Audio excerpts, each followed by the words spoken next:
Well, good evening. We've got a lot to talk about tonight. Oilers have re-signed Ryan McLeod. I guess that happened yesterday, and today the announcement of Connor McDavid's agent Jeff Jackson has been named the CEO of hockey operations for the Edmonton Oilers, bumping Bob Nicholson to the fifth line. And I don't think there's too many people that are too sad about that. I think a lot of people have been calling for his head for a while. So that news doesn't make me sad. And I think, a lot of people are drawing conclusions that, hiring Jeff Jackson gives us a leg up on keeping Connor here, I think, for a long time down the road. I still think the same recipe applies for that one. Some Stanley Cups need to happen, but certainly a move in the right direction for the organization to do that. So, good evening, Chad. Good evening, sir. I think building a $70 billion zillion rink for the guy helps too. Just saying. Yeah, that facility doesn't hurt. No. And as much as Little Caesars Arena in Detroit is probably nice, their team isn't. So I don't think that's a pull for Connor or Leon to head east to Detroit. Yeah, no. But you're right though. McLeod took his 2.1, which is kind of scary for most of us, with the Oilers only having 3.5 left. I think they had a total of almost $6 million to get both, Bush and McLeod short up. No, but if we say 3.5, 3.4 is what we got left to sign Bush, if we want to keep Lavoie or anybody coming in that fashion. That's the issue. Is we see a top number, but we got to keep at least 800,000 to keep guys moving, right? If you want a 13th forward, you've got to get Bush to come in a little under, the total amount that's left. So it's going to be interesting to see what happens there. I'd like to see him signed to a 3-year deal, and not just a one-off or a 2-year deal. Like, you don't want to keep playing this game where every year you're nail biting it to try to keep the band together, so to speak. So. Well, no, I think we have. A lot of room. We got some cap room coming, though. Correct. I mean, it's been the COVID kind of ruined a lot of that crap, and let's hope and pray that we have the ability to come back. I mean, we could definitely get some space if we get rid of Schwartz. That would be one start. I don't think his contract counts against the salary cap, but.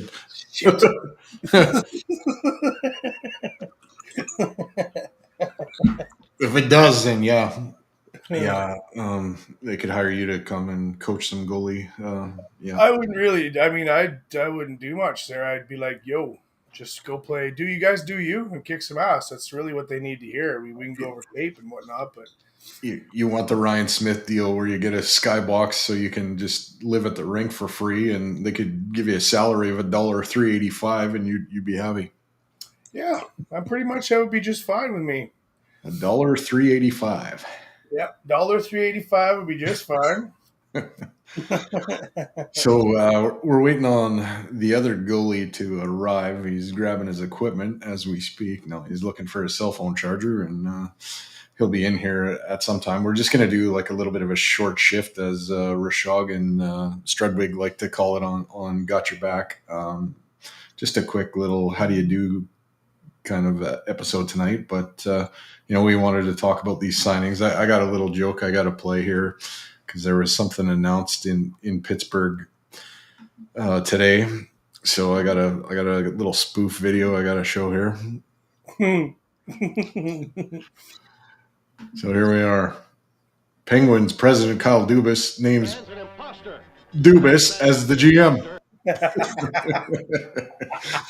So You're the imposter. You're the imposter. You're the imposter. Dubas fires Dubas. Oh no. It had to be done. It had to be done. Are you kidding me? Some stranger here says 3.9 mil for Bouchard is what I hear so far. Yeah, I think that's the amount total that's left. But if you can knock that down a little bit, you might be able to have another. Well, the thing is, though, I know that Bouch has to look out for Bouch, but if he could come in, like he said, at a 2 or 3 year deal at 3.4, that means we could still fit Raphael Lavoie in, right? Because his $875,000 is going to be necessary. If he comes in at 3.9, that's going to be tough for us to. It's going to be a tough year. That's all I'm going to say.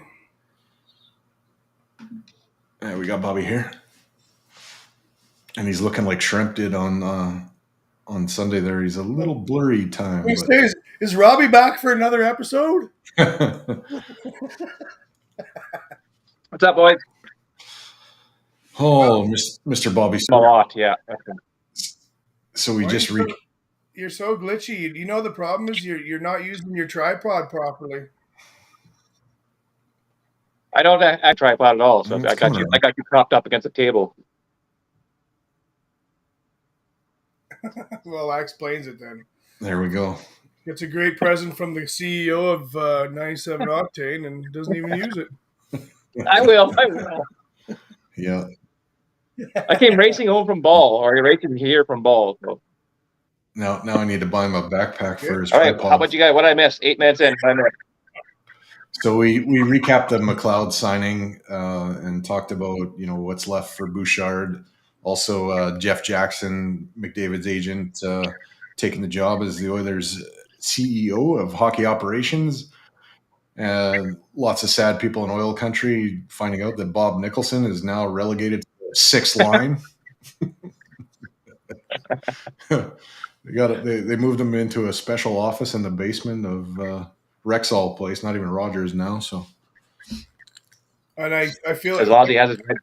And I threw out there that Schwartzy needs to join him in that office at Rexall. Oh, I missed the Schwartzy one already. Oh my goodness. Yeah, he was trying to find cap space by firing Schwartz. Yeah, he threw me a softball. I had to take it. Yeah. So let's go back to Sunday with Schrempy there. I got to ask you both, what's your biggest takeaway?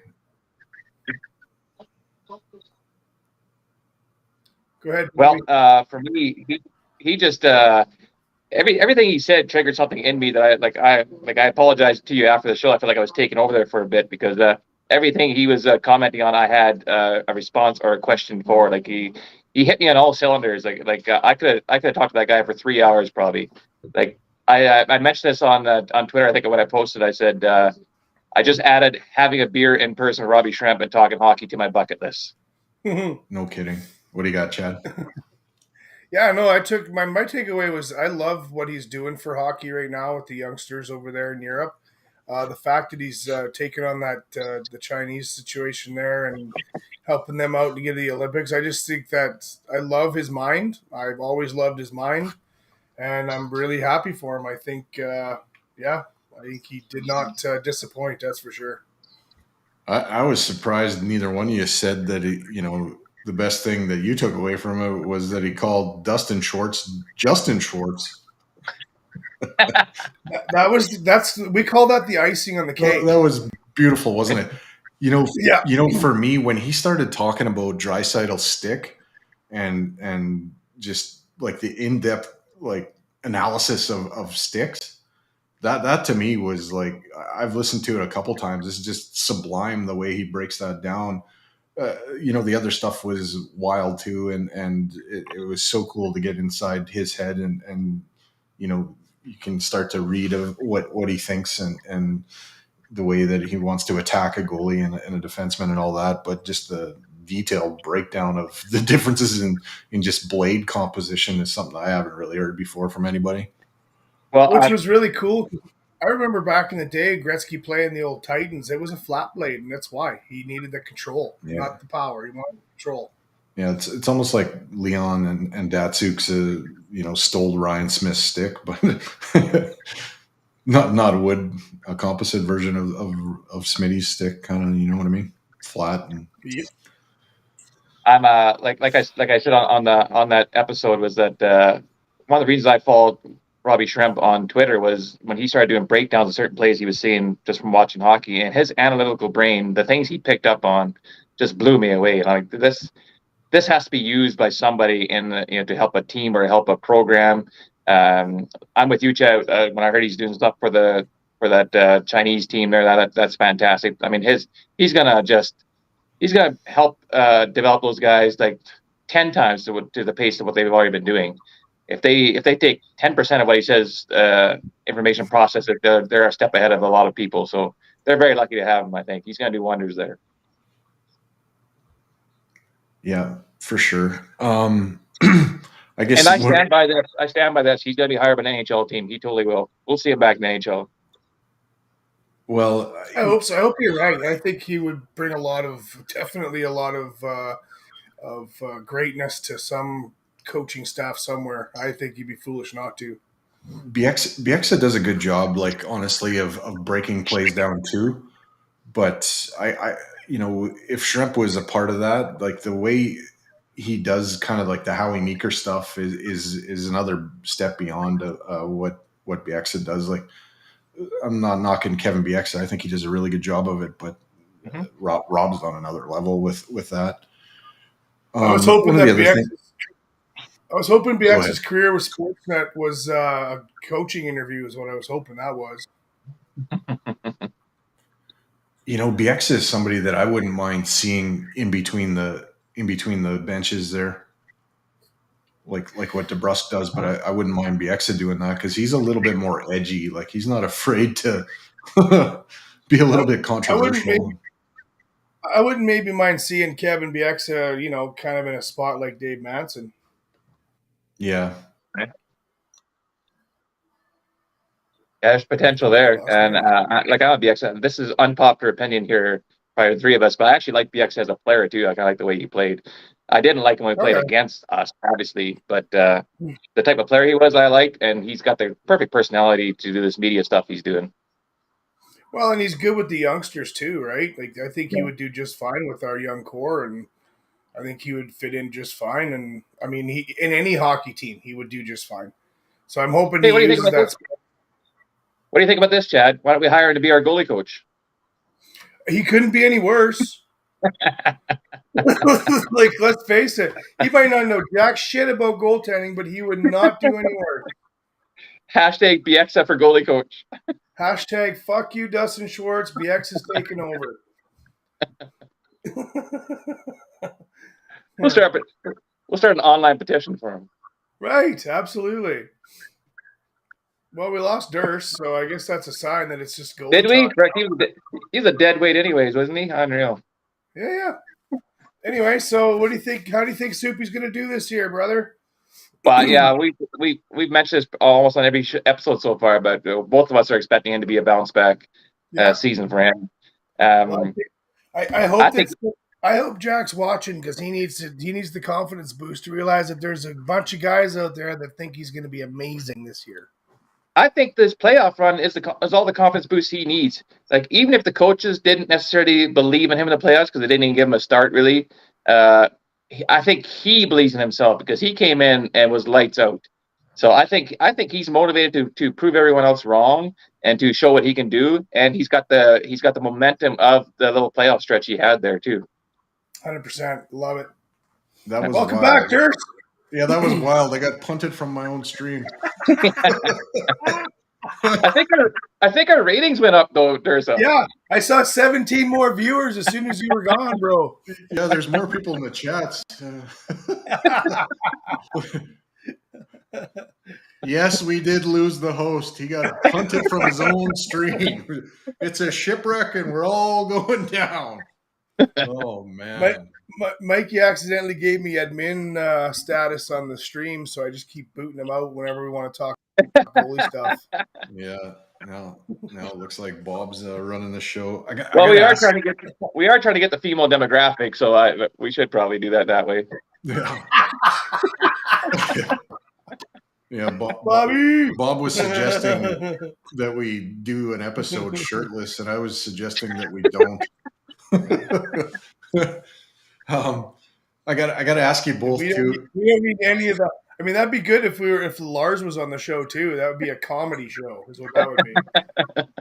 That was awesome. I mean, he was doing impressions like for you guys, like pregame. Oh, God, it was so much fun.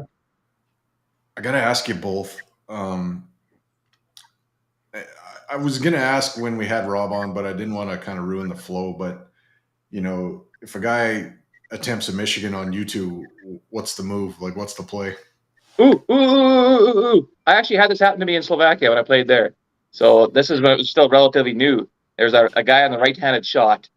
He came to the right of my net. But the problem is it took him so long it was an exaggerated setup. I had lots of time to anticipate it. So I saw what he was doing. So all that happened is that he scooped it up lacrosse style, right-hand shot, stick side, and he tried to go around. And all I did is I just tapped my stick against his stick and then dropped the puck down. I covered it up. And I kind of gave him a fun little finger wave, like, no, that's a no-go here. And he gave it a bit of a chuckle. That's the only time it's been attempted on me. Nowadays, these kids, they do it so fast. I don't think you had kind of time to register what's going on. But it took this guy a while to line it up, get the puck up on his stick, and then try to come around the corner. What do you got, Graham? Enough said. I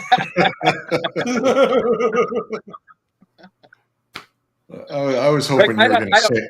I was hoping you were going to say. I had only seen Mike Legge do it at that point, so it was still that new. Like, you saw some guys try to do it in practices, and it was on YouTube a little bit here and there, but nobody had really done a game yet after Mike Legge had done it. So it was still that new. So this guy was still trying it. I give him props for trying it, and he pulled it off. He didn't score, obviously, but he pulled it off, get the puck on the stick lacrosse style, which is a feat in itself, I think. Well, I'm pretty sure at that point in time, I was playing industrial hockey in Grand Prairie, and none of them fat old bastards could do it. So. Yeah, I don't have the hands to even fucking attempt that. It's not happening. I was thinking for sure, Chad, you were going to say, is this just a fucking blocker right in the teeth? I don't think you have time. Battle of the stick, for sure. I mean, if the puck's up by his face, that's fair game, right? Oops, I missed. That's an exaggerated Michigan if he's doing the old face play. Oh man! So I gotta show this one. Yeah. Too bad. Yeah, I saw that. I was laughing. I'm like, that's got to be Dash. Only Dash would want to say something like that. Too bad Dash isn't here to chirp about this mishap. We've never had Dash on the show. It's surprising. I know. I'd rather Commodore comes on and chirps about it rather than Dash. Yeah. That Commodore guy was a riot. Hey, going back to that the agent thing there with Connor McDavid, his new agent now, I forget the guy's name. He actually has Connor McDavid and Austin Matthews as clients. There you go. Little fun fact. Yeah, I don't think Connor's going anywhere. But we got to produce a team around him that's going to win a cup. That's all.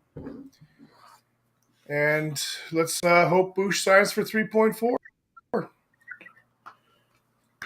If he does, it'll be you guys probably touched on it. Like I said, I missed a little bit of that, but that'll be like how many years you thinking? 1-2 year contract or something like that? Well, we're thinking 2 or 3, but then we can get Lavoie in the mix too, right? I don't think we'll go to 3. It'll be 2 max. I'd be surprised even if it goes to 2, I guess. Because let's face it, Yeah, we need. on the open market right now, he's probably collecting $6 million. Yeah. Okay. With the upside, Sure. he still has, and already what he's got brewing, yeah, there's teams out there that would pay him $6 million. If Carolina's going to pay Kotkaniemi $6 million for 1 year, for sure, there's going to be teams that they're getting Bouchard for that. Yeah, I understand, but Carolina doesn't have the top power play unit that's ever been seen in the NHL. Yeah, it helps. So, I mean, Bush can go wherever he wants or do whatever he wants if he's just doing it strictly for the cash, but he's going to lose the supporting cast that he desperately needed. Why am I not getting a charge on my phone? Some stranger, you're right. They definitely need to get that other forward in there. And Lavoie's a good pickup. I don't care what anybody says. Yeah, and he's got a real chance of making it this year. I mean, there's room, and you're going to have Holloway play a very prevalent role. Brober's going to be a more prevalent role. Like there's lots of opportunity now for young guys to take a big step. Yeah, and I mean, Bouchard coming in at 3.4, playing with Ekholm and on the power play again. I mean, he's going to have another year. All he's going to do is up his value. 100%. So I don't know. I hope his camp is smart enough, or hope he's smart enough to realize that giving the Oilers another couple of years to win a cup and work with them on cap space is beneficial for everybody, including him.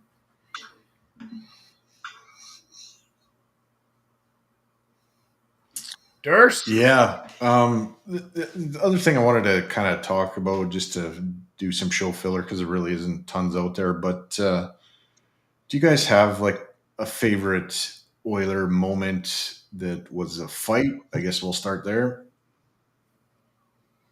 For me, it's always going to be the when Mike Smith and Talbot met center ice. It's iconic to me. That whole game was iconic. When you got Nurse pointing tapping Talbot on the pads and saying, "Way you go, bud." Yep. I was like, "Oh shit, here we go." For me, it's 1991, Dave Brown versus Jim Kite. That was epic. It was all goons on the ice, basically. There was Steve Smith, Jeff Buchboom, Kelly Buchberger were all out there. Tim Hunter was out there. Gary Roberts was trying to be tough. And then Dave Brown and Jim Kite get off to the side a little bit, and he just lays a beating on him. And there was no honor code back then. Have you realized that? Because he had Jim Kite down, and he's still beating the living shit out of him while he was down on the ice. Like, he was down, Brown was on top of him, basically in full mount, and just still drilled to him. And then even Jim Kite got up. He's got the big cut on his chin. He skates off to the bench, and you can even hear him say, "That was brutal." He goes. The one that I remember is actually Jujar Kara beating the living fuck out of Cal Clutterbuck. It was basically like at center ice, in the middle of the ice, and there was nobody near them. Like they had like probably, I don't know, about 75 feet of room, so it was wide open. And I mean, it was like you were at MSG watching, Tyson Holyfield or whatever, because it was just them and nothing around them. Jujar just laid a fucking licking on Cal Clutterbuck. It was awesome. That's probably the one that stands in my head. I mean, I've seen Semenko beat the shit out of Hunter before and break his nose for the 7th time or whatever. But I was going to mention what's the name of that? Just from a visual, just from a visual standpoint, like I was lower level and just a couple of seats down from kind of the concourse, so I had a great view of it. It was like I was overlooking the whole thing, and just going at it. It was awesome. Sorry, Chad, go ahead. Well, that's all right. I'm just my old timers Alzheimer's kicking in. What was the name of that fucking sled that called George LaRock out in preseason and got his ass ended? Oh, man. I don't remember that. From the Flames. He called him out? Yeah, in the preseason, he was calling him out, and it was all a big thing in the papers and whatnot. And George, I remember even George saying that that was the first time he ever had his heart beat up for a fight. I name. remember McIntyre beating the shit out of Ivanins, but that was a good one. Yeah. What about when Mike Bouchard, I think, didn't he jump on the other team's bench there and beat the shit out of some guy? Atlanta Thrashers. He went into their bench. Yeah. And Larac was on the team then, and you remember Bouchard. Yeah, that's a good one. I'm old enough to remember Smenko, and the Tim Hunter one too. I remember one time, not only breaking his nose, but in another fight, he just cut his nose wide open here on the bridge, which wasn't the first time that happened to Hunter neither. But Smenko's one of those guys whose presence also just calmed everything down. Like there'd be a lot of shit going on, and all of a sudden Smenko would go out there and everything just calmed right down. I think he probably had about 10% less fights than some of the regular goons out there because just of his presence, nobody wanted to fight him. Like he was just when he stepped on the ice, he was this dark shadow. I was like, okay, nobody do anything because we're all going to die if we do. It keeps punting me here. Weird. And Gretzky even says that early on too, like in early part of his career, that Smenko, he always loves his success to Smenko. Smenko gave him the opportunity to showcase Wayne's talents because he gave him all that room and all that protection, knowing that if you touched Wayne, like there's a pretty good chance you walk out of there or you get carried out there on a gurney. Chad, they're asking you if it was Chris Simon. I'm looking it up too. Like I said, I'm old and I have Alzheimer's. I thought maybe it was Chris Dingman, but it might have been Simon actually. No, Chris Dingman, smarter than that. I've had him on the show. No, Dinger. Yeah, I think it was Chris Simon. You're right. Yeah, it was Chris Simon trying to make a name for himself. We can reach out to George too. It's a little tougher, but I've had him on before. Now I follow him on Twitter, and he followed me before, and now he doesn't follow me. So now I can't send him a message, but I can try other avenues to get him. Oh, yeah, George is he's a lot of fun to talk to. So moving on from the fights, is there well, I guess we'll save that one for last. Is there a goal that you guys remember that stands out? I guess one that you were in the building for. Building, ooh. Well, if we're gonna narrow it down to being in the building, then I gotta go with I was in the building for Connor McDavid when he scored that goal against the Rangers, where he skated through the whole team. So that's not only the greatest goal I've ever seen live. That might be the greatest skilled goal of all time. I mean, like that just is ridiculous. And the chill that passed through the whole arena, like after we're done cheering, there's a bit of a lull. There's a face-off, and all of a sudden the crowd spontaneously just starts cheering again. Like we all just stood up and started cheering again because I think people are finally processing what they just saw and like, yeah, that was fantastic. Let's get up again and cheer that on. I mean, I wasn't in the building. I mean, I've seen lots of really cool goals in the building. I've seen Connor score tons of great goals and whatnot. But for me, it was when Tikkanen put us through the Flames in the division finals in '91. Great choice. Oh, that was my favorite. I remember I got to get up out of bed to watch it because it went into overtime, and it was the coolest goal I ever saw. We were all jumping up and down the house, and I was just a youngster at the time, probably 12 or 13. So, Dirsa, like I knew this was going to be a topic, so I actually made a bit of a list there, and I have like, the top 5 goals I've witnessed, like that are on TV, and that I've been old enough. I'm old enough to remember, and that one was like that was on my list, Chad. 1991, there, Tikkanen scored. That was actually his hat trick goal in overtime. That was awesome.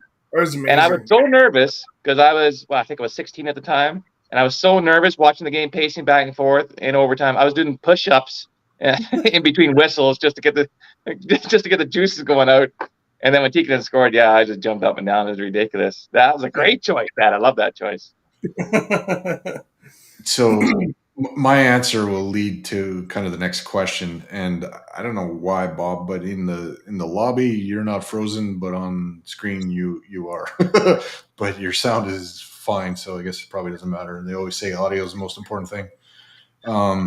So I was in the building when Fleury scored for Calgary to ice it and send it back to Calgary for Game 7, where Tikkanen scored to end that little hurrah. But I was also in the building in Calgary when Draisaitl scored his 50th, and actually McDavid got hurt. But Draisaitl's first 50-goal season, I was there for that in the Saddle Dome. So I guess it cancels each other out now. But the next question I got for you both is, a heartbreaking moment that you witnessed. No. Live. Hang on, Dirsa. You can't have me state that I had made a top 5 list. And you're not going to let me say all 5 of my goals. Holy fuck! Don't take Bob's spotlight away. Whatever you. Yeah. All right, Bob. Give us your top 100 Oilers goals. Or finally do a little research or do some memory banking, and you're just gonna wipe it under the rug. That's it. Oh. All right, we got to make you the big. Well, I guess it doesn't matter because you're frozen. If I'm frozen on the screen, that's fine. Yeah. All right, give us your top 5. Is it my good side at least? It's dead on. Yes, it's your good side. Yes. So I'll be quick about this, but like I did some thinking about this of the top 5 goals I've witnessed just in my lifetime, and for me, memorable goals, not taught necessarily as in skill, but memorable goals. And for me, it goes back to 1984 when Dave Lumley scored the empty net goal when we won our first Stanley Cup in Game 5 against the Islanders. I'll never forget that moment. Again, I was in the basement with friends or at a cousin's place. We jumped up and down like no tomorrow. I also saw number 99 score that OT goal against Calgary. Mike Vernon, the most perfect shot of all time in 1988. Unbelievable, the glove side shot. We've all seen that highlight. What about Peter Klima's goal in the third OT in 1990 after sitting on the bench the whole time? I was actually recording the game on the VCR, and because I couldn't watch it live, I come back and turn the TV on, thinking the game's probably over. And just as I turned the TV on, Klima scored. So I missed that overtime and watched that game afterwards. Tikkanen's goal was next on my list, 1991. Great choice, Chad. And of course, how do we forget about 1997? Todd Marchant in Game 7 against the Dallas Stars after Cujo makes an unbelievably epic save, probably the greatest Oiler goalie save as in timing and like of what it meant at the time. Epic. There you go. Move on. Not just the save though. He made the save, dropped it, made the pass.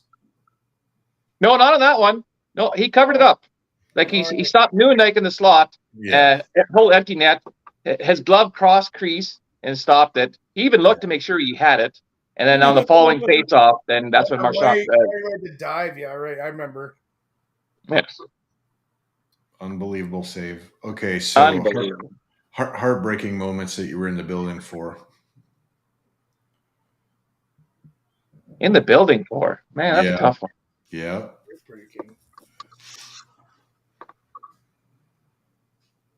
I didn't know you were narrow it down to being in the building. Yeah, you got to make it hard. Heartbreaking in the building moments. Yes. Well, anytime they lose, it feels like it's a waste of time. Like, oh man, I'm only there for the wins, right? And that's like even for when they did their first outdoor game, I wasn't there for that or anything like that, but everybody talks about how epic it was, and it was. I mean, it was the first NHL game outside that counted for points. But all I remember more than anything else is that the Oilers lost. It takes away some of the shine of the moment. Like, man, there's points on the board that we missed out on. It'd be a better memory for me if we would won that game. All right, I'll open it up to most heartbreaking moment. Period. Steve Smith own goal. Oh fuck! Yep, that's number 1 on my list. Oh. Fucking Steve. When Steve Smith ended up playing for the Flames later on in his career, I made the kind of comment of, well, wasn't he playing for Flames this whole time anyways? I'm pretty sure my entire household said that same exact thing. I know he was a rookie and it was a terrible mistake, but I had a tough time feeling sorry for him at the moment. Like, you just cost us. Like, we were, oh my goodness. And if you look at it from the, like, they actually show a really good angle of that fucking bonehead play, and he had so much room to even So much room. Putting the puck off of Fear's leg was just asinine. It's a beer league move. It was totally. Even Fear's like, what do you want? Some more Coke? Like, what the fuck's wrong with you?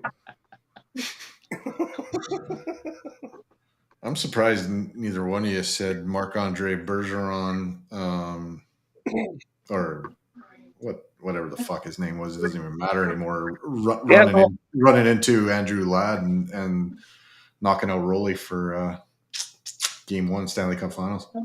You know what, though? Yeah, that was terrible because Roley was definitely our consummate winner at the time, for sure. But Markkinen, don't forget, Markkinen came in and didn't he get a shutout yet in the following game, or won us a game at least? Like, the mistake. Markkinen took us to Game 7. The mistake of that series, honestly, was not having Markkinen as the backup in Game 1. Well, they were alternating backups. They had Conklin and Markkinen alternating backups throughout the whole series behind Roley. And again, the mistake between Conklin and Jason Smith was twofold on that one, on the giveaway. It was both Smith and Conklin's fault. Everyone wants to point straight at Conklin, but as a miscommunication on both parties. Luck of the draw. Conklin actually didn't play bad for us at all, but Markkinen kind of, like, he came in and solidified it. We still had the goaltending to win. I think there's a certain amount of shock, though, when you lose, like, a guy like Roley, who was basically, him and Pronger carried us those playoffs. So that's a huge loss. But the whole series shifted after that moment, because they were in cruise control in that game, and they kind of fell apart. If you steal one on the road right away in Game 1, you're in good shape. Well, we lost momentum. That was a big one, right? We lost momentum. I don't actually blame Bergeron too much on that play, because he was trying to take out Ladd. How many times do you see guys trying to take out the guy and they end up falling into the goalie? I mean, it happens a lot. And this was a fast play that happened at the time, and it was just a bad accident. Yeah, I won't let Andrew Ladd off the hook for that either. Totally. I think they're both a little at fault for that whole thing. Okay, so shifting from that to the next thing is funniest moment you've ever witnessed in hockey. I'll let you guys go, and then I'll finish it up with that one. Funniest moment? Holy crap. Yeah. Like Oiler game, or just in hockey in general? Doesn't matter. The field is completely open on this one. We showed a clip last when we were talking to Schrempy that was the funniest moment in the game, when that sled from Dallas fucking misses the empty net and we come back and MC scores that up. That's a good one. Okay, well, I'm gonna keep mine personal here. I was playing in a tournament, and we had one of my defensemen was he had the runs, so he was jumping off and running to the dressing room to use the shitter in between shifts. He's some bad case diarrhea, and then towards the end there, he actually just gave up and he just shit his pants. You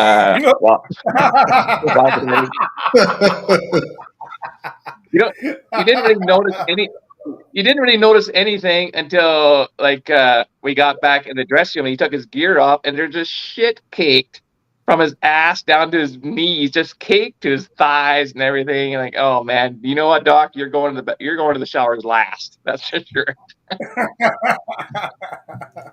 That's disgusting. Bobby Lou. So for me, my funniest moment was at a game, and it was Oilers and Sharks, and Patrick Maroon and Brent Burns get kind of tangled up by the post and end up on the ice, and everybody in the building thought they were going to start swinging at each other. And Maroon kind of reaches around and grabs Burns' beer and kind of strokes it like, yeah, I remember that, like Captain Lou Albano. And I was in tears, man. It was the funniest thing. For sure, you thought like, no, just that was awesome. Yeah, I remember that one. That's a good one. So next question is save. Is there a save that's the most memorable? And I think Bobby's answered it already, but what do you got, Chad? 1983, I got to see the Calgary Flames play the USSR, and I saw Tretiak burn Lanny McDonald on a breakaway. Get out of here. You got to see Tretiak play. Insane. That's a beauty, man. I'm such a big Tretiak fan. That's awesome, man. Yep. Been holding that one. Are you going? I stick by the Cujo save. Of course, like there's tons of Grant Fuhr saves. Like he was the most. When I first started watching, like Andy Moog was the goalie for the Oilers, and then Fuhr took over, and the acrobatics of Fuhr was just like as an impressionable kid was just mind blowing to me. That he was a real life superhero. But that whole 1990 run, when you start counting after game 3 kind of thing, Billy Ramford found his game, and that's some of the best goaltending I've ever seen in my life for an Oiler. Like it was Roley almost rekindled that Ramford run in 1990. Yep. I'm going to go with the one where you've probably seen it, where Grant Fuhr is almost like it looks like he's jumping on a trampoline and trying to just lay down. And he's vertical. He's about 3.5 feet off the ground, yeah. and he's just flat. And he I think it was like a kick save or whatever. I don't even remember, but I just remember him being like doing a snow angel about 3.5 feet off the ice, like unbelievable. It's funny because when Dominic Hasek came to the league and he was doing all this stuff, and everybody's like, "Oh, he's such a different style goaltender." I'm like, did you guys not watch any hockey in the 80s? Yeah, this is how goalies play hockey. Mike Palmatier was very similar that way too. He was very unorthodox and acrobatic and all over the place, and it looked like he was always out of control. And he was an all-star. Yeah, like if you can stop a puck with your face, you're gonna do it. That's how it used to be. Gump Worsley, here we go. Yeah, the guys were doing that when they weren't wearing masks. Like they're stuff with their face. That's crazy. Like for Johnny Bauer to be poke-checking, to be diving into traffic with face first, that's ridiculous. So I think what we probably need to do is give Schrempy a few months down there in China to get acclimated and set up and reach back out to him and revisit kind of a little bit of what we were talking about, on Sunday. Part of what I wanted to kind of ask a little bit, and it didn't seem to really fit in what we were doing, but when he's coming in and he's all in the clear, is he looking for a hole and trying to hit that? And you guys as goalies, are you trying to, leave something and bait somebody to go there and so, or if you're doing that against guys that can really shoot the puck, if you're asking for trouble by leaving anything, and what the approach kind of is from your guys' angle and from his as a shooter. It just didn't seem to really fit when we were kind of going at it, so I kind of left it alone. But that's something that's kind of in my head. I talked on how I used to do it. I would come out challenge hard, and I would match speed like he was talking about. Yeah. And if you were gonna decom me and I laid the first bit, you're gonna feel my stick coming at you. Yeah. I was gonna. You're gonna fall over me. I got that from just a shootout perspective, but when a guy's actually, lining up the laser and getting ready to fire it, so, all of that is gone now. Are you kind of set and leaving a little bit of a hole and baiting a guy to go to a certain spot so you can snag it, or are you just trying to? You're taking as when I played net, my only focus, as long as my defenseman was doing his job and taking away any passes, I was out angled, and I was making sure that all you had to do was shoot, and I just had to stand there and hit me. Yeah, trying to take away as much net as possible. Yeah, 100%. I've always disagreed. I've always disagreed with goalies trying to get a shooter to shoot a certain spot, like to your strength. I mean, that's kind of a cop out. Yeah, like I'm with Chad on that one. You challenge the shooter and you try to stay square as much as possible. You're trying to just cover the net. You're not trying to bait the shooter a certain way. shooters have their own tendencies already for the most part. So the more you play against them, you kind of know where they're going, or at least 90% of the time, or what their tendencies are. They're also aware of your tendencies. They're also aware of what your strengths and weaknesses are. So the biggest thing you can do is take away as much of the net as possible and just be squared to the shooter as much as possible. Don't leave your glove side open so you make the big flashy save.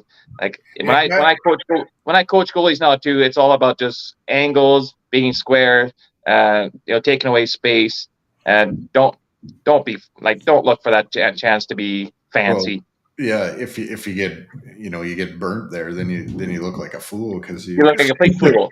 Yeah. Like you look like a fool either way. If you give the guy 4 feet of net to your glove side and he burns you stick side, you look like an idiot. If he burns you glove side, you look like an idiot. Right? Just Like be square to the shot. The first thing I would do as the Oilers goalie coach is build a big plywood wall around the crease of the net and have them fucking stay outside of it. It's the first thing I would do. Because every fucking bad goal that's ever scored on us, they're underneath the damn crossbar, thinking their 6'4" is going to save their asses. Well, it ain't. Yeah, I mean that's really the Mike Smith school of goaltending, where you're playing right on the fucking goal line and relying on. Mike was playing good. He was challenging hard. He did. That's when he got his confidence was shot. He was sitting. You could tell they're sitting under the crossbar. He relies heavily though on athleticism, and to me that's a little bit of a gamble at the age he was. Yeah, no, it was. I agree with you, Dirsa. It was. I mean, it's what made him effective for the longest time. But a lot of times, the older you get, you can't really rely on your athleticism as much. You see a lot of these, like Mike Richter too. He was one of the most athletic goalies I've ever seen, and you saw his game deteriorate pretty badly there towards the end. Jonathan Quick is not who he was before neither. Like he's an athletic goalie, and now he's like. I think Grant was the most raw, athletically gifted goalie I've ever seen, and yet he never relied on his athleticism. He was out. He was challenging. He was. Well, aggressive. He relied on both. He relied on both quite a bit. I know he gets for longest time he was called the fastest glove in the West and that sort of stuff, and he was. But he was equally as good with his blocker and equally good as his legs. Like if there was a weakness, yeah, he let in some bad ones through the 5-hole from time to time. But what was Grant Fear's biggest strength? What was Grant Fear's biggest strength? Was compete level, probably making the big save when we needed it. That's exactly it. It could be an 8-7 game, but he was not going to let that tying goal in. Nope, that 8th goal was never going to find the net, and that's what we're missing right now. That's why when people talk to me about save percentage, I don't give a shit about save percentage. How many games are you winning us, or how many games we're 1 goal down, and you're shutting the door in the last 10 minutes? That's what I'm not against like the stats say they tell a story to a certain degree, but like this last year, like Jack Campbell's numbers weren't great when it comes to the analytical stats. Like he got us our wins, but having a save percentage as poor as it was, but those bad ones. When he had bad games, they were atrocious, and those affect his save percentage numbers. The games that we won and he played amazing, like he has a save percentage of, let's say, 971 in a 4-1 game. But in a 7-4 game, he has a save percentage of 650. Like it's gonna affect your save percentage. So the stats say a story; they don't tell you the whole story. I guess but you know what? In the 80s, do you know what Grant Fear had in the 80s that goalies today don't have? Grant Fear didn't have fucking Google. Because let me tell you, his save percentage was garbage, but he still won Stanley Cup. But most of the guys in those days it was a different era as well. They're like, you don't win a Vezina trophy with a 2.75 goals against average. And that's what happened in the 80s. It's a different era altogether. But yeah, like he got nominated to, like he was on all the international teams and all-star games and all this sort of, like he was always representing Canada at Rendezvous 87 and World Cups and that sort of stuff. So the hockey people that knew what he was about weren't necessarily looking at his numbers. They just knew Grant Fear would come up with that save when it was needed. Yep. One of the things that Rob talked about when you started, pressuring him a little bit on Oilers' goaltending situation was he basically said, there's Jack Campbell, there's a lot of pressure. Edmonton's a tough place to play. The scrutiny in Edmonton, the only place probably that rivals it is Toronto and maybe Montreal. Vancouver's not in the same stratosphere. Ottawa's a little bit tapered down. U.S. markets, really, they're not the same. So I kind of appreciated him saying that part, that there's a lot of pressure to play here, but he figures that Jack Campbell, like, he can figure it out. He's a competitive guy. He's well liked in the room. I guess that's easier to come back from a little bit of a slump if you're not hated by everybody in the dressing room.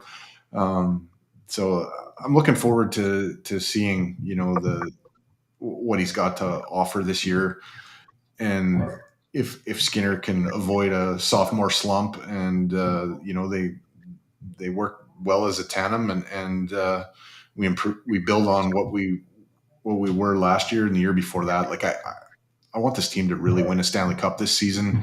I think it's time. I mean, you can say it's been time for a long time, but I think they're ready to do it now. I think the pieces are just about all in place to get after it, and I'm sure Bouchard gets done relatively soon. I think it does avoid arbitration, and they know what their roster is going to be come October. We said we were going to do a short shift and keep her down a little bit, but we're tiptoeing on the hour. But I don't really have anything else. If you guys have anything else you want to say, go for it. I'm not sure what next week's going to bring. We'll bring a show sometime next week, but nothing kind of figured out in terms of guests yet.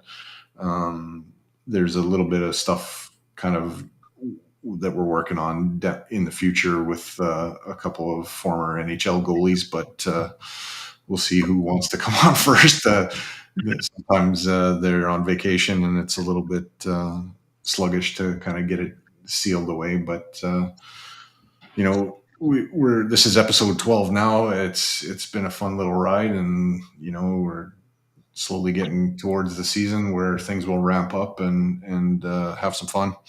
Do you guys have anything else? No, this was good. This was fun, boys. Yeah. It's always fun, man. We got the band back together here. Same thing. It's good time. We're not together. We're separated now. That was kind of fun on Sunday, all sitting at the table there. That was a blast. It was a good Sunday was my favorite. Sunday was my favorite night. I've not taken one yet, for sure. It was a lot of fun. And honestly, like, trying to connect with Rob there, I probably should have had a beverage like Chad to calm down a little bit. I was a little nervous there, especially when he couldn't kind of get on board, but that's okay. It was good from our side. You were dealing with that, and we had lawyers there doing comedy. It was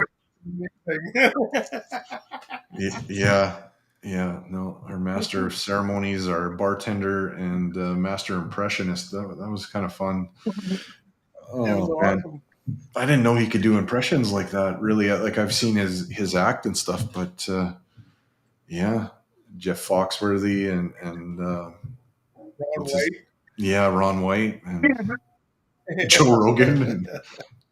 Rogan, that was awesome. Yeah, no, he's got a bag of tricks there.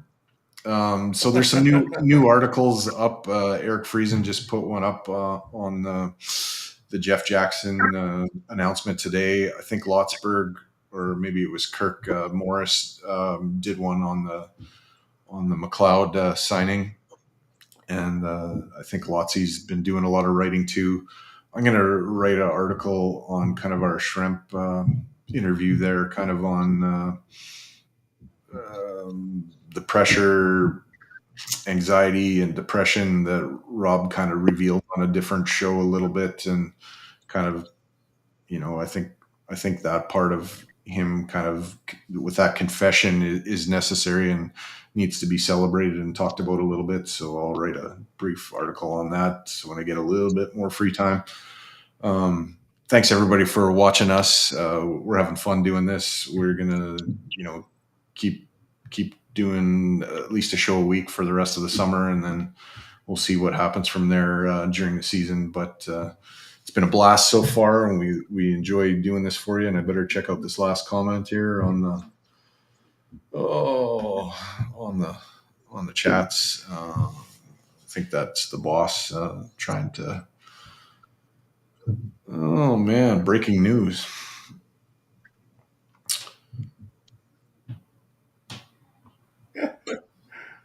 Yeah, you know what? I saw something actually on like I was cheating and using AI for show titles and descriptions today, and it said like Bouchard's deal on there. So I was like, what? And it Well, it like wasn't confirmed officially, was it? I mean, it was a rumors to no, win, and the agent hadn't yeah. made a statement yet. I think it was alluding to actually somebody from the Edmonton Journal. I think maybe either David Staples or McCurdy had something on Bouchard's deal, what it might look like. But I Yeah. think on the AI, like I was using Bing to get me like a better show title or whatever, and it talked about like a 3-year deal for Bouchard. So anyway. Slappy Waggle says, "Good show, boys. Thanks." So we'll be back next week. I'm not exactly sure what day. Probably a little later in the week. I don't mind this time slot, honestly. Just before bed, kind of, and kind of a cool down. And I guess on that note, I'll tell everybody to keep your sticks on the ice, keep reaching for the stars. Go Oilers, go! And I'll play that nice little cool down outro here, and we'll see you next time.